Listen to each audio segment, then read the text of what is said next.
안녕하십니까. 반갑습니다. 북한 개방방송의 오픈호 선교사입니다. 남북 통일보다는 먼저 북한이 개방이 되어야 합니다.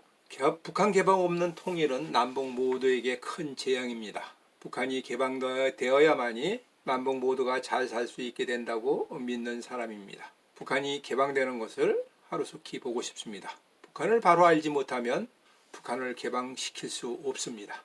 오늘은 북한의 전체주의로부터 정부를 운영하여 왔기 때문에 개방을 하지 못했던 것을 이야기하고 싶습니다. 오늘은 전체주의의 역사와 한국에서 일어나는 검찰개혁과 어떤 관계가 있는지 살펴보겠습니다. 봉건 시대부터 전체주의는 계속되어 왔습니다. 부족으로부터 시작한 것이 지역을 지배하는 군주와 왕을 지나 황제가 되기까지 집단주의, 전체주의는 통치의 근본으로 자리 잡아왔습니다. 그러나 프랑스 혁명으로부터 시작된 자유주의와 개인의 권리를 주장하는 자유주의로 말미암아 집단주의는 퇴색하기 시작하였습니다. 그 후에 집단주의는 이탈리아의 무솔리니로부터 다시 시작하였습니다. 이것이 파시즘입니다. 파시즘이란 말은 파쇼라는 말의 어원으로부터 시작이 되었습니다. 파쇼라는 말은 묶음이라는 뜻입니다. 한 가지는 부러지기 쉽지만 여러 가지를 묶으면 부러지지 않는다는 것입니다.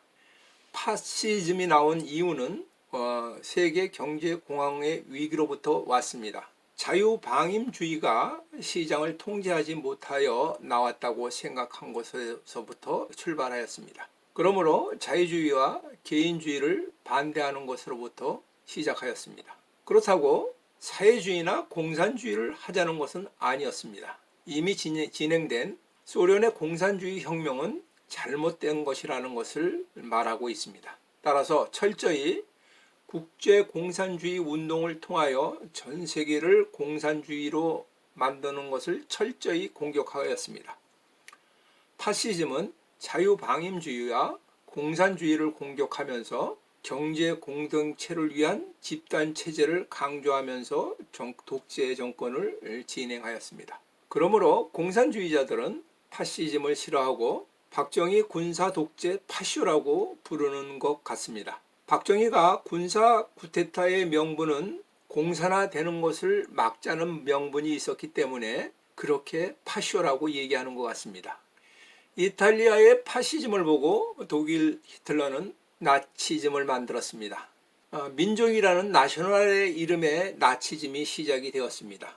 민족을 강조하는 집단주의가 나치즘입니다. 그러므로 나치즘은 민족사회주의 운동입니다. 우성하게 기초를 두고 우월한 독일 민족이 세계의 지도자가 되어야 한다는 것입니다. 그리고 똑똑한 유대 민족을 말살하려고 했던 것 같습니다. 극심한 민족주의는 인종차별과 인종청소로 이어지고 있습니다. 다른 민족과 끊임없는 마찰로 전쟁으로 이어집니다. 지금도 민족주의는 스킨헤드나 KK단으로 나타나기도 합니다. 우리나라도 민족주의가 강한 나라입니다. 다른 민족들이 와서 일자리를 뺏긴다고 아우성을 합니다. 일제 36년이 우리로 민족주의가 강한 국가로 만들기도 한 것 같습니다. 일본의 군국주의도 파시즘의 집단주의에서 영향을 받았습니다. 일본 군국주의는 정치, 경제, 애교, 문화를 모두 군사에 종속시키는 것입니다. 군국주의는 지금도 일본에서 살아서 구구파로 등장하였습니다. 이것은 일본의 민족주의가 되었습니다. 국뽕에 취하면 안 되는 이유가 바로 이런 이유입니다. 소련의 스탈린은 독일의 히틀러의 나치즘을 벤치마킹하였습니다. 집단주의는 위기가 있을 때 효과를 발휘합니다. 중국이나 러시아는 코로나19 사태로 인하여 여러 가지 어려움이 있었지만 집단주의의 효과가 많이 있었던 것 같습니다. 아무래도 독재와 집단주의는 조작하기 쉬운 이점이 있습니다. 그리고 통제하기 쉬운 이점이 있습니다. 집단주의가 전쟁 시에는 효과가 있습니다. 소련의 스탈린은 집단주의와 민족주의가 2차 대전을 승리로 이끌어서 그 정권이 계속 유지가 되었다고 생각합니다. 러시아는 2차 대전을 지금도 조국 전쟁이라고 이야기합니다. 러시아 말로 번역하면 아버지의 전쟁입니다. 독일이나 일본에서 집단주의가 전쟁 초기에 효과를 보았습니다.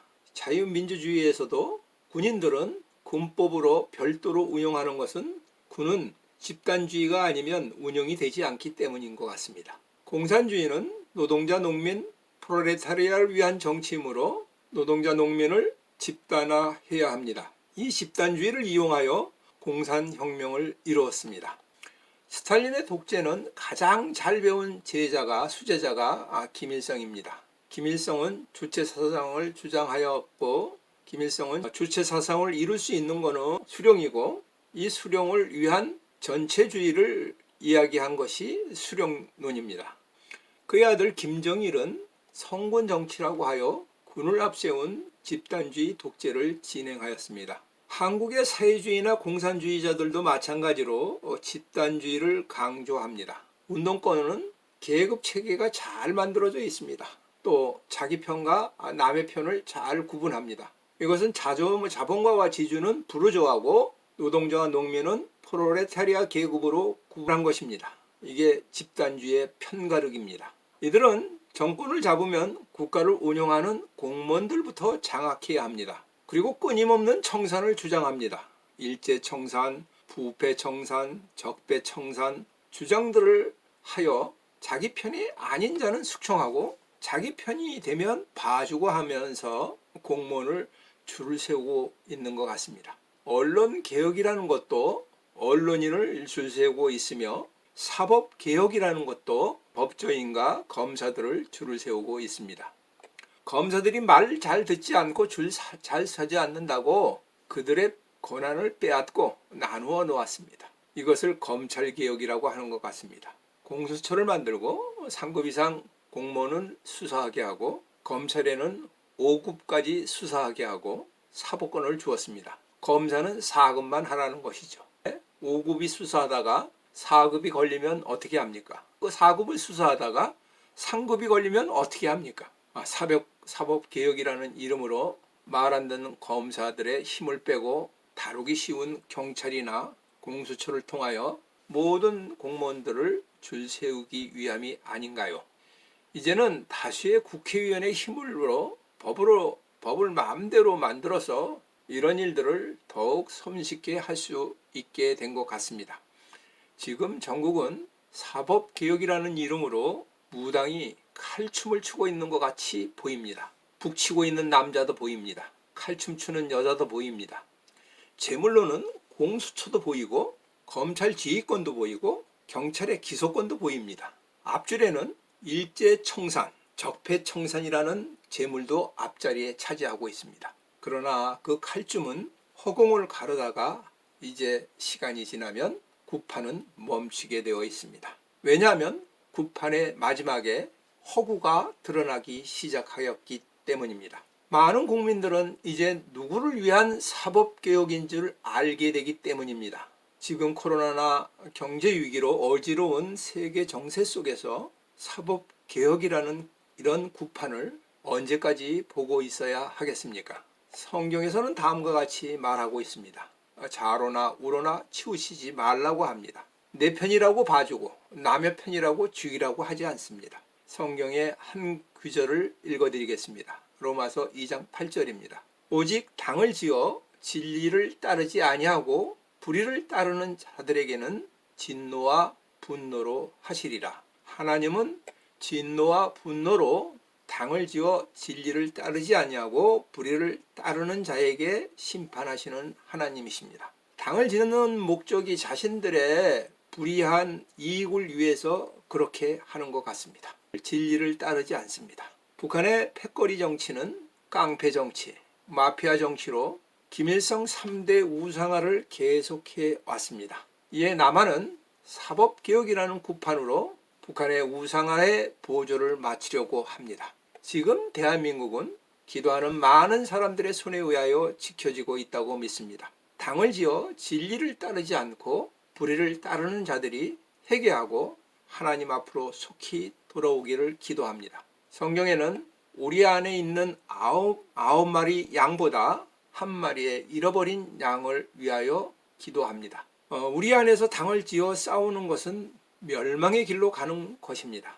당을 지어 진리를 따르지 않고 불의를 따르는 자들이 속히 회개하기 바랍니다. 2020년 4개월을 앞둔 이 시간에 우리 모두의 기도가 필요한 시간입니다. 2021년은 우리가 다시 만나지 못할 수도 있다고 생각됩니다. 우리의 힘으로 할 수 있는 것은 아무것도 없습니다. 모든 것을 하나님께 맡길 뿐입니다. 지금까지 경청하여 주셔서 감사를 드립니다. 방송을 듣고 느끼신 것을 댓글로 남겨주시면 감사하겠습니다. 처음 보시는 분은 구독 버튼을 눌러주시면 감사하겠습니다. 저는 북한이 개방될 때까지 계속 유튜브 방송을 진행하겠습니다. 다음에 다시 만날 때까지 안녕히 계십시오. 감사합니다. 안녕히 계십시오.